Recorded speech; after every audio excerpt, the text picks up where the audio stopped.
So Blade Runner 2049, I'm going to be talking spoilers. If you don't want to hear the spoilers, go to my Instagram, king_reviewer666. Review the film, talk about it, but pretty much, I'm sure you heard everything about it. But, there's a sequel to the 1980-something Blade Runner, which is a great movie in itself. And it's always one of those things, how do you make a sequel to that? And I like what Denis Villeneuve, that's what you say? Denny, whatever. He made a film that wasn't directly going off the last one. And it's not trying to make you say, oh, this reminds me so much of the original Blade Runner. It stands on its own as a completely separate film. But Harrison Ford even said it, you don't have to watch the other Blade Runner to get this one. But he is in this one. So it definitely helps because you would know more. For a fact. You would know who his character is. It would have a lot more weight to you. So, spoilers. Now, Ryan Gosling plays a replicant, hunting replicants. And it starts off with him getting his butt whooped by Batista, then Batista getting his butt whooped by him. Batista says something. He says, you've never seen a miracle. They keep coming back to that. Ryan Gosling's character finds a horse. A little carved horse. So instead of origami things now, it's little carved horses. And you have the old characters from the old films. You have Edward James Olmos. He pays him a visit. And he's going through this mission to find out if he is a human being or a replicant, because he thinks he's a replicant. He keeps doing these weird tests where freaking HAL 9000 yells at him. But if he has normal emotions, or not normal emotions, actual memories of a childhood, is he a human? Is he a replicant that was a kid? He's trying to figure out what he is. And he's not allowed to figure out what he is. They tasked him to find out this, what these remains are, and they discover that there is a replicant who gave birth to a replicant. Jesus Christ. That's like what the story seems like. But, so he's on this mission that's insane.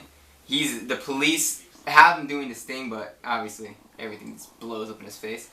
And I loved how stressful his situation is. He's called a skinhead or skinner or skinbag or whatever like that is. They're constantly making a point to let him know that he's not a human being. He even has a girlfriend who's a hologram, played by Ana de Armas. Great actress, very hot. She looks like Felicity Jones. Right there. But they keep making a point. They say he has no soul, he's not a human being. It's kind of the same themes going back to the old one, but they find new ways. She is like Scarlett Johansson from Her. That is the situation. If a hologram is programmed to love you, but it does in fact love you, does it actually love you?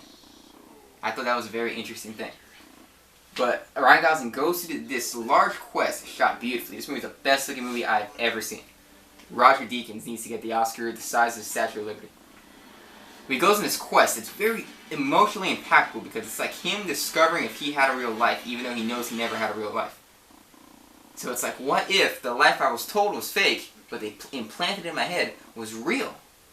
Which I think is a very different thing of looking at it. Because all the robots in these movies who know they're robots, they know they weren't kids. But he knows he was a kid, he just doesn't know if that was a fake memory or a real memory. And it's told to him by a girl who lives in a bubble. Her job is to make fake memories. She cries when she sees his memory. So he eventually meets Harrison Ford. He's getting hunted by some girl who looks like Rachel from the last movie. She's like a freaking ninja, or Rachel, but he kicks your butt. And Harrison Ford hits it with the news. He and Rachel had a kid. So it was a miracle, what Batista was talking about. Which I think is amazing.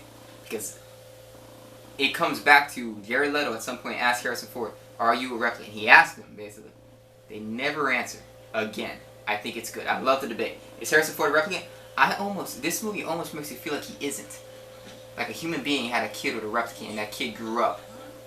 But plot twist, it didn't grow up to be Ryan Gosling, so he's all like, oh, you're special. And psych, you're not. You're not a replicant. But you're going to join a war one day. Actually, you died. But the girl in the bubble is the kid of a replicant and another replicant, or a replicant and a human being. Jared Leto wasn't in the movie as much as I wanted his character to be, but he was interesting. So the movie basically is a Jesus Christ story about a miracle happening where a replicant gives birth.